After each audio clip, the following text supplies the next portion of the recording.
coriander, sili, bawang. Yan lang bibili natin kasi papaksiw lang naman natin yan eh. Tara.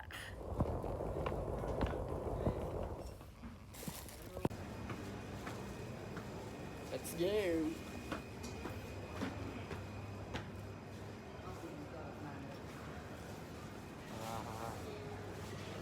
Oo eh.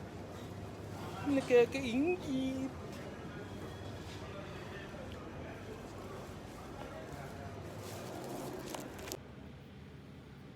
Mga kapoche, yun yung sibuyas natin. Tinubuan na, pwede nang pamunla ito eh. Hindi na panluto yan. Ginew. Paksiw ka sa akin ngayon.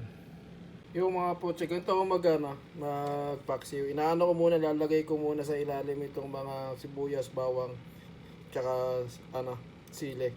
Tsaka ilalagay itong isda. Teka lang, may nakalimutan pa pala. Lalagay pa pala natin itong coriander. Ayan. Lagay natin dyan. Pampatanggalan sa atin kasi yan. Tsaka natin lalagay itong mga isda na to. Ayan. Ganyan lang yan mga kapoche. Tapos, after nyan, kalahati, maglalagay pa ulit ako ng mga sibuyas bawang. Para, alam mo yun, pantay yung kanyang lasa.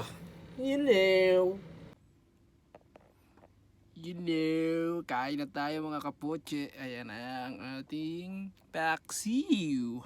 Tara!